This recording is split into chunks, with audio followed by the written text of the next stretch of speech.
Kind of fun. So Reagan, if his dad was still there, I would be Reagan's dad's chief of staff, and Reagan could be Vicky's chief of staff, and then nobody could get mad at us for the nepotism. Bruce knows about nepotism though, a little bit at least. He served Uh, in this. It's not really nepotism, but he served with you served with your dad, right? With Charles Starr. Yeah, no, I served as my dad's legislative assistant in his 3 terms in the House before he ran for the Senate. Yeah, So, and then one of those sessions, my wife worked with me for my dad. So the two of us worked in my dad's office right yeah. after we got married. oh, So double nepotism. right on, baby. So You my and first Harry George. question is, and I don't have any reason necessarily to, because my dad left and came back. It's a thing that people do. Second look. Were you looking at coming back before the walkout and the disqualification of people? Were you like, hey, I'd like to go back to the legislature? Don't necessarily know exactly when or where, but were you starting to already look at it? Or did you run because of necessity because Bokus wasn't able to run and that kind of a situation? So my just a little bit of, I mean, why is it even an opportunity? My wife and I moved from Washington County to Yamhill County Mm-hmm. in the summer of 2020. And it was a obvious, I mean, great move for us. We found a home we love. We love the community of Dundee that we're living in. I had never said never about going back to the legislature, but I sure as world didn't plan on it. It was Right. not like it was not some master plan. Let's move to Yamhill County so that I have a shot at, running for office again. Mm-hmm. That was never part of the calculation. But I will tell you, we got to Dundee and the mayor came up to visit with me after we were here for a short time. And then there was a vacancy on the Dundee City Council, and the mayor called me and said, "Hey, we'd love for you to apply for this vacancy." And for me, it's really more about public service than anything else. And especially a small community like Dundee. And, the reality is I do have government experience, both at the state level and previously served in the Hillsborough City Council. So, I mean, I basically said yes. And then, a year later, I ran for the seat that I held in the Dundee City Council. Long story short, I was in the Capitol building in the spring of 23.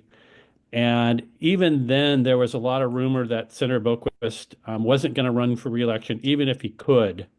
I remember that. Yeah. And so I was asked then to consider running, and it's like, oh, interesting, huh? So, my wife and I batted the idea around back and forth. Um, I had business partners I had to chat with. I mean, it wasn't like, oh yeah, let's just do it. I mean, it wasn't a flippant, decision. And then ultimately, obviously, Senator Boquist couldn't do it, and we made the decision to run. And I really, it is an opportunity for public service. There is, I recognize when you lose members like your dad and like Senator Boquist and others that have significant experience in the process. The fact that I have some, I think, is an advantage. So those are Well, reasons why. and I know Brian's recruiting strategy whenever he's making calls because he's always recruiting. When he was working for my dad, he was always recruiting. He always starts with the most well-known bald people in each district. I think that's just kind of generally been his strategy. Right He has on. a little bit of favoritism there, so I'm sure you were on his list to talk to at some point. Oh, dude, So it was going to happen. Senator Starr's the first call I made when we were recruiting there in Washington County, and I call him. He's like, "Oh, I've already got a couple names for you." Like he already knew. Like so, I mean, when somebody Yeah. has that much history and they know the job, they know what it takes to recruit people to. He's always, I would imagine, he's always got his ear to the ground when he sees somebody, and you kind of become friendly with somebody, meet somebody like, you know what, they would make a great representative, or they make a great senator one day, and you just kind of you kind of float through life when you do this job. You kind of think about that all the time, and he helped us get some great candidates in 22. So I've always appreciated his help there. And now that he's in Yamhill County, which we think is going to be a battleground area and has proven to be a battleground area for us, that whole kind of 99 corridor, right? That area there, or it's not even 99, whatever. Wine country is going to become a battleground area for us. We need to make sure that we have good representatives and we have good senators ready to go. And that means they have to be good city councilors on Dundee, and they got to be, that's why Right. that guy, I'm sure the mayor asked you, is like, Dundee's a small town. It's not that big of a deal, but to have somebody like you who can just jump on board, and you don't have to put, you don't need training wheels. You don't need the thing. You can just do the job. And that does make life a lot easier. That's for sure. Yeah. No, and honestly, serving as a Dundee City Councilor for the 2.5 years that I did it was I had so much fun. Because it's a small town, and you can have impact. And there's just a lot of cool things are going to happen in this community in the next decade. And to be at that moment in time on the council when we put a lot of things in motion was really cool. So super And the happy to. epicenter of stuff, right? I mean, they got housing issues, they got traffic issues, they got, they're dealing with bypasses and trying to get businesses to go. I mean, you're really in such a small town. There's so much going on There in that is. part of Oregon. It's amazing. Yep, there's definitely is. So yeah, I mean, I look over. I mean, where we live, I can see the Newburgh Dundee bypass that working with Senator George in '09, we helped to find the resources to fund it, and now we're talking about the phase two, and here we go back to the legislature to try to figure out how we're going to get that done. So Well, Reagan, he's better at transitions than you are. there you I was go. gonna Hey, say I that's perfect. So I kind of want to level set for folks because I think most of the conversation about the transportation package, you do the basics and you go, oh, the last transportation package was in 2017, blah, blah, blah. I suspect a lot of what we're dealing with now started before the 2017 transportation package. And I think you were key in, but I just don't remember which year it is. So help me with the history. What was the package that happened before 2017? When was the oh package nine, before? oh nine, So, and did you participated? I think pretty significantly in the '09 transportation package, right?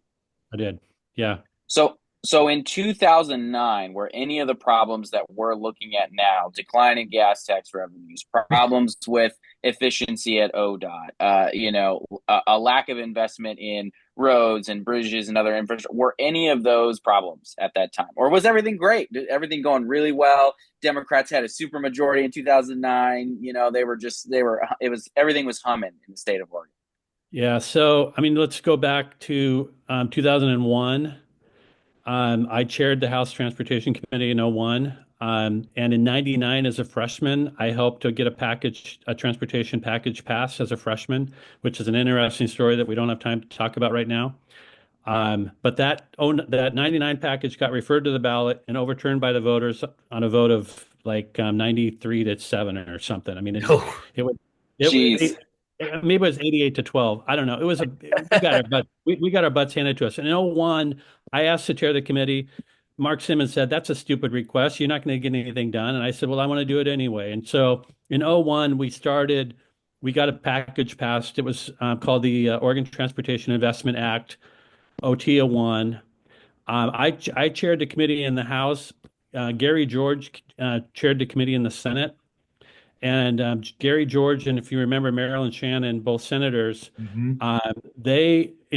it was in '01 and '03 that significant transportation reforms, ODOT reforms were passed, really to get to accountability. And so that was a really good set of reforms that were done. I will tell you, in the course of the last 20 years, ODOT has systematically undone those reforms Mm. because really they were required to keep track of how they spent a lot of money and report to the legislature. And from ODOT's perspective, it was just a lot of paperwork that took a lot of time, and they convinced legislators um, to undo some of that stuff. But if you remember in '09, we were in the middle of a recession, the '08 downturn. Oh, And I so remember. the big push in '09 was jobs, jobs, jobs. And that's why the package was called the Jobs and Transportation Act. Mm. And we put that package together in a bipartisan fashion. We had a bunch of projects in there, and we funded it with gas tax increase and a variety of other fees. Um, but when you look at where the department is today compared to where it was in '09, it's significantly different.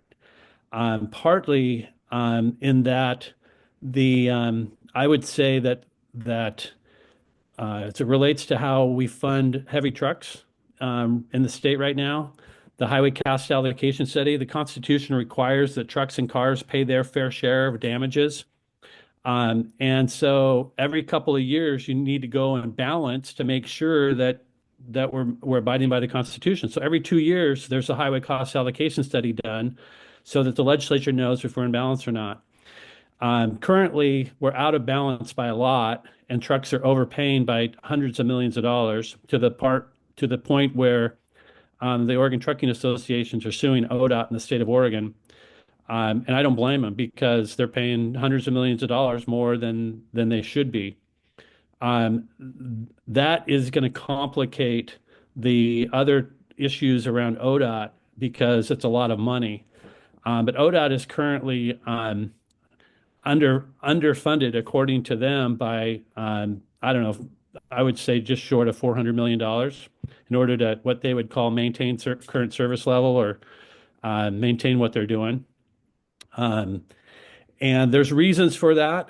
A lot of it is same thing that we see when we go to the grocery store, and all the costs for everything have gone up. Inflation doesn't bypass aggregate, doesn't bypass oil. All of the things that go concrete doesn't go, it doesn't bypass those things. All the things that cost more money include building roads and bridges. And then you add on top of that, the employee costs, the additional employee costs that the executive branch has negotiated with the public employees. Um, and it's a combination of significant challenges. Um, so, we're faced as a having been appointed as the vice chair of the Joint Transportation Committee. We're faced with a some tough road to hoe here. Trying to navigate all that. I see now why President Wagner appointed you vice chair of that committee. You got some history, and the history is important because I think a lot of people don't understand how we got to where we got to. Because seven, like you said, '09 was, the jobs, and there was so much other stuff that went into that act. Where like 17, I feel like that was just they just funded projects. And a lot of those projects just they didn't even get done, or if they did, they got significantly reduced because cost increases from when all of that was allocated to when they actually got done. They're still completing. That list is still not done No, from it's not 17. And right. now your '09 bypass, the Dundee Newburgh bypass needs to be expanded already. But there's so many of those. Like that's just one of so many I mean, projects. the big bottleneck in Portland is the roads corridor. And putting these kinds of legislative deals together, you got a lot of stakeholders at the table. And I've always recognized that you've got two major payers who pay these taxes. You got the drivers, average Oregon citizens that pay the gas tax and their fees related to their vehicles. But the other major payer, obviously, is the trucking associations. Yeah. And you need to have the both folks basically supporting a package going forward. And one of the things that brought OTA to the table in support of the 2017 package was the fact that ODOT was going to fix the Rose Quarter. Well, here we are 7 years later, and we haven't spent a dime. Well, I don't know about spending a dime. You haven't turned a shovel full of Yeah. dirt in Rose Quarter yet, and that's a real problem. So we gotta fix that problem as well. And that money's swept away, right? Like it doesn't exist in a separate bucket somewhere. It's gone. So Yeah, that the vast majority of that money, there's a little bit left in Rose Quarter, but the vast majority of that money went to Abernathy Bridge in Clackamas County on 205, which was a project that the legislators who passed the bill in 2017 said was going to be paid for by tolls. Yeah. And so, and while the public blames ODOT for tolling on 205, it was really the legislators, Republicans and Democrats who are in that voted for that bill, supported tolling on in Clackamas Yep. County to fund that project. And we know where that conversation is today. So, um, For again, it just complicates the whole conversation. Yeah. for our listeners who may not be familiar, the governor basically froze or told ODOT not to consider tolling until like 2026, 2027, which coincides with some elections that may take place. So I think Her there's second some term. elections they want to go through first before they really tackle that.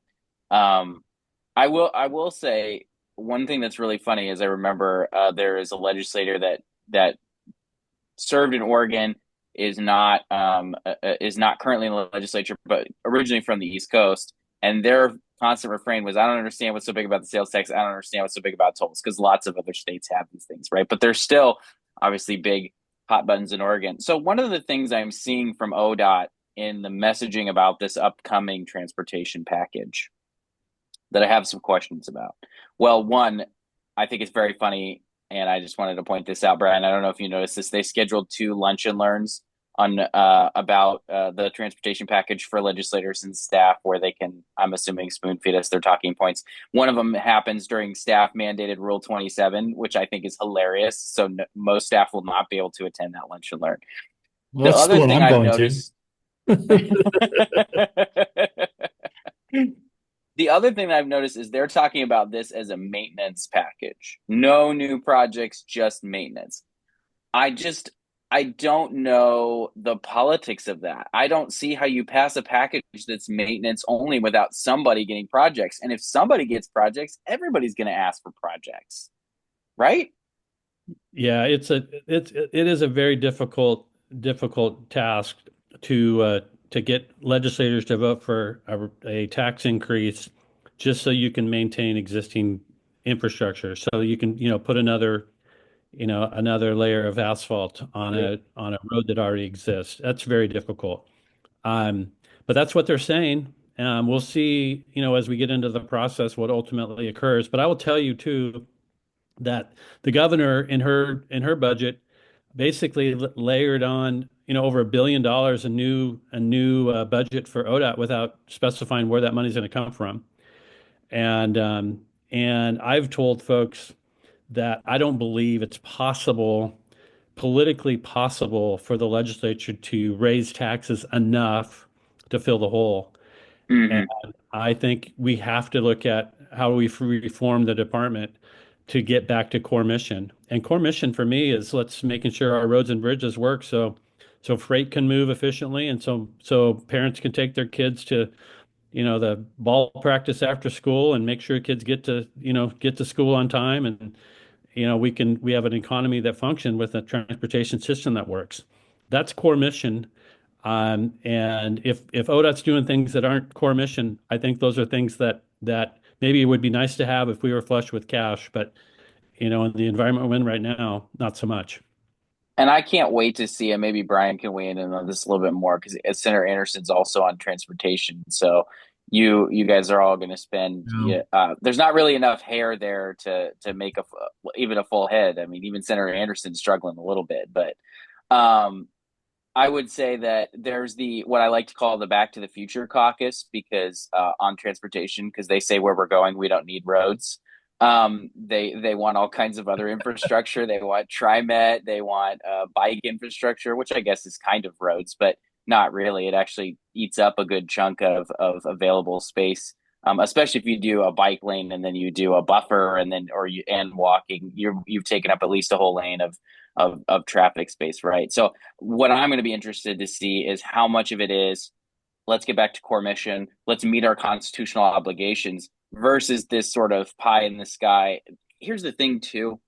I think if we were a state that was really sunny all the time, like Arizona or something like that, I would understand the biking and the walking and all these other multimodals. But anything that really isn't a bus is confusing to me in a state, especially in Portland and the Willamette Valley, where it's just pouring all the time. And then Eastern Oregon is cold as heck and snowing. Like, I don't understand the obsession with these modes of transportation, except for the fact that they're low emissions. And so it gets everybody really excited because, like, well, if we got 75% of people to bike, look at how much we'd reduce emissions. And I was like, do you hear yourselves? It's kind of really fascinating to see how obsessed they are with those things, and how they think they're going to play in. I mean, what are the role for those things in Oregon? It seems small to me. Well, Senator Weber's on transportation with Senator Starr, not Senator Anderson. Oh, that's right. We lobbied to get on there, but President Wagner did not. He did not heal to our demands. And if he's listening, I'm coming for you. But I'm joking. I didn't want late night meetings, so I think the joint transportation always meets in the evening too. It's like it's a tough one, but Senator Weber will be great. We got somebody from the coast, which those every road that goes to the coast sucks, and the whole 101 sucks. But everybody in the state uses those roads, right? Because they all travel there. But that's not they're not that's just indicative of just the coast. The rest of the roads are horrible out there too, and that's my biggest issue. The Reagan and I meet with either collectively or we've done a bunch of stuff with school boards, and these guys go out for bond measures to replace the roof, and they fail. And they go, well, why do they fail? And I go, because nobody wants to give you a bond measure to replace your roof. What they want is they want a new stadium. They want a new high school. They want a new grade school. And then you tuck the roof in with the new school, you tuck repairing the middle school roof with that bond, and that's how you pass the bond. Like, so the politics of it, I think, is more important here than the actual idea, because I think your point of nobody wants to spend $2 billion on making sure that the snow's plowed over the Cascades, because apparently they were able to do that 40 years ago with 10% of the budget they have today. So why is it that difficult? So I think it's going to be they got to figure out politically, like the Rose Quarter project's a great example. Where are you going to come up with $1 billion for that project? Like, where, how? And should you, I think, is also the other question. The Bike Portland guys, Reagan's best buddies, um, and all of that, and all the Albina project, the bifurcation of what happens with downtown, and all the things there with Rose Quarter. The Democrats are going to get a ton of pressure from their left flank saying we don't want a highway through Portland or expansion of that highway through Portland, and the truckers are going to say we just want to get through Portland, without being stopped in traffic. And I wish I had an answer. I mean, I hope you have a great one, Senator. So, but I don't think the Dems have one, and I don't know if we do either. Well, it's the art of the possible. As you guys know, that's what politics is. It's the art of the possible. You got to get 18 to 36, and we got to do what we have to do to get 18 to 36. And then, if we can get 18 to 36 on a bill, I'm gonna assume that the governor is gonna sign it. Um, there's some question whether she really wants a package, because why else would she have signed an executive order right before Christmas that's going to make every project more expensive and take longer to get done? Every not only transportation, but every public construction project across the state. That makes this conversation even more difficult, because holy smokes, all of a sudden you're going to make all these projects cost more, and Yeah. they're going to take longer to get done. Do you really want to solve the transportation problem in our state? I mean, those are questions. And I know they're looking at. I've listened to a lot of the meetings that they've had, and and all they really talk about is additional tax revenue ideas. So the delivery tax and some of those things. So every DoorDash order now is going to be paying more. And I mean, the base is, if they were to put that to the public vote, I think it'd be close to your 90, was it 1998? Was that 88 to It was 80, 12? I I mean, remember now. It was 88 to 12. It was 88 to 12 on that referral. So Oh, that is just, I mean, that is brutal. 88 to 12 is, I mean, it doesn't get much worse than that. no, it was a shellacking, man. Well, what else do you see? I mean, we kind of covered, we'll see how, I think this isn't the last conversation we're going to have on transportation, I think, as we see things coming. What other committees are you serving on? So I have the opportunity to serve on revenue, and then I'm on the Ways and Means subcommittee that deals with transportation and economic development. So, Oh, you're going to be in the thick of it, of money. well, yeah, I mean, I on the revenue side, I'm not expecting the Democrats, to try to push some sort of massive revenue package, and I don't believe that Oregonians want it.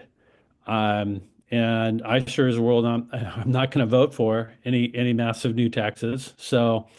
I'd be more interested in pursuing, alternatives and reductions to taxes and finding ways to make sure entrepreneurs and small business owners keep more of the money in their own pocket. That's how we grow an economy. We have to recognize that people with resources today are fleeing our state. And if you have the opportunity and the ability, and you have a person of means, you're not staying and investing in Oregon. You're moving to, we could name the half a dozen states where people are moving, and they're basically low tax or no tax states, that are growing like gangbusters, and Oregon's losing population. So, those are the messages that I'm going to be, spouting on the revenue committee every chance I get. Well, when Senator Anderson's no tax on tips bill comes to the revenue, you There know, you go. Right, right, Senator right on. Manning, I have Senator Manning and Senator Prozansky signed on to that bill. Well, Nice. So I think it's a good way to your whole point that the people that we need to help the most are the people in that lower rung. And we absolutely. I think those are the kind of things that we need to do to help those people get into housing, to even if it even if somebody hits a threshold and they're only paying taxes on maybe the other $10,000 of income they get or something on that lower threshold, but that's the money that they would be saving to buy a car, to buy a house, all that sort of the last little bit when you get above that threshold is where it matters most, because that's what allows you to climb that economic ladder.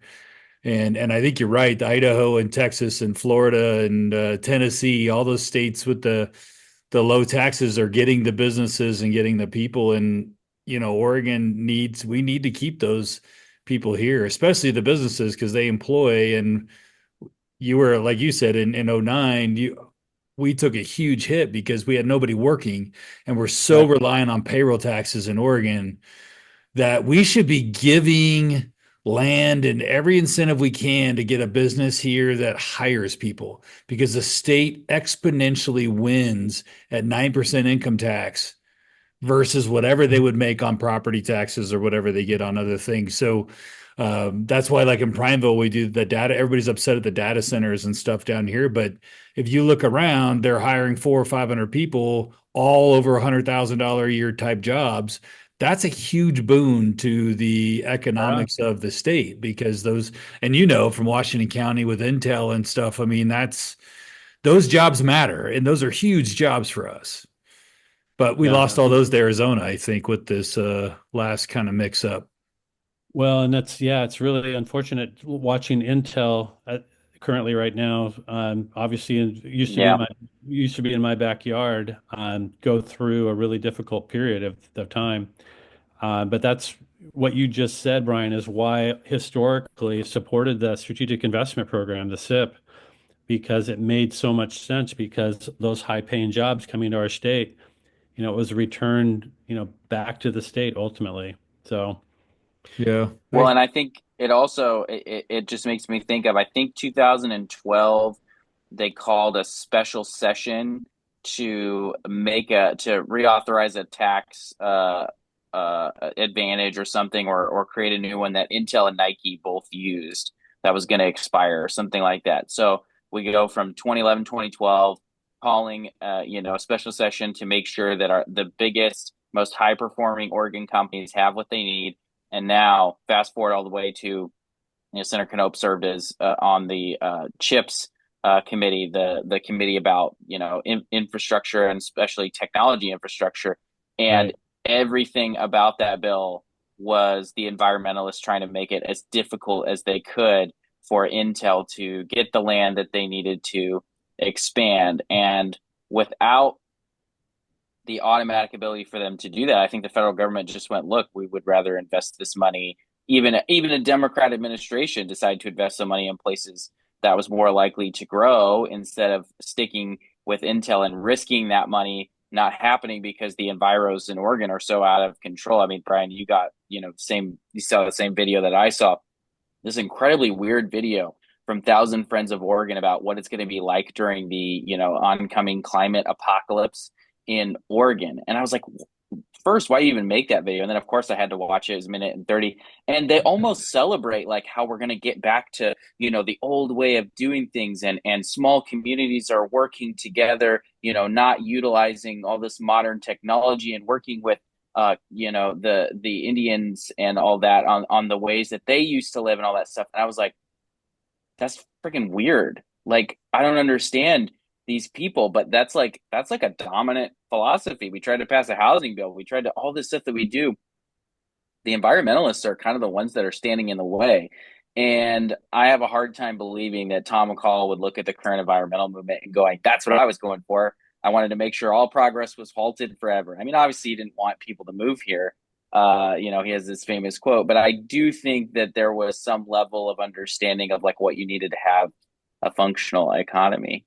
Or maybe I'm wrong and Oregon's just been crazy forever. I'm not really sure, but A little bit of both, Reagan. I think Tom McCall was onto a lot of things, and there was and I love that our beaches are protected. I love that yeah. we have great state forests, and we have a lot of and we I think Republicans herald those things just as much as Democrats do, but there also is the economics of life. We all want to have our kids have a better life than we did. We all want to grow up in an area that we get to enjoy, have a house. Was it 77% of Oregonians want a single detached home to live in? They don't want to live in a high rise. That's 77%. So it's not, a postage stamp in a cottage, where I share a bathroom with a dude I don't know. Like that's not what we're aspiring to do as Oregonians. And I think that's where they're just off base. And I hope this session focuses on what we were just talking about, transportation, like the boring stuff. We should be in the weeds on all the boring infrastructure stuff of running government and trying to make it better, trying to be efficient, trying to, build more things that we can. That's all infrastructure driven because if we put the infrastructure in, I truly believe the businesses will come, people will expand, and Oregon will be prosperous. But we can invest in the infrastructure, and not get ourselves caught up in the weeds of some social agenda or some social issue that gets somebody more clicks, and that's not what we should be doing. We're the legislature. We're not running some agenda, trying to drive a national agenda through Oregon, so that's my thinking on it. I hope. All right, All right. Bruce. Appreciate your time. Last chance for you to share anything else that you're working on that you want the great listeners of Crosstabs to know about. What should they be paying attention to? Well, I'm really going to be focused on this transportation stuff. Hopefully we can find a way to work together to get solutions. We had a meeting, the co-chairs and the vice chairs the other day, and I just the four of us as the leader of that committee, bipartisan. Really, it's our responsibility to try to figure out how to solve this problem. It's our fiduciary responsibility of the ones that currently, are in the positions that we're in to try to solve that problem, and hopefully we can. I know in '09, again, we had a supermajority in the Senate. That '09 package passed out of committee unanimously. Hmm. Uh, and that's hard work to get everybody. I mean, we had like Jim Widener. from Yamhill County at the time, very conservative. He voted yes, and then you look on the other side, every Democrat voted yes. So if we can find common ground, bipartisan solution to this, it'll be a big deal. So Hey, we'll see. your dad's still alive, right? That's correct. Yeah. And so is he going to come back to be your staffer or like do this whole thing in full circle? Yeah, no, he's not. But it's funny because my 16 years previous service, my mother was my gatekeeper. Oh, My mom, awesome. my mom worked for me for 16 years, and it's gonna be hard being down there without my mom. My mom's passed, Uh, and so there was no better gatekeeper in the process than my mom. So well, that's we're awesome. That's a bummer. we'll figure it out going forward. It'll be fun to see him. Hopefully he'll come visit at the Capitol if he's in town or something. I So I I, I expect he will. awesome. Well, Yep. thanks. Yep. Thanks, guys. Thanks, Senator. Take care.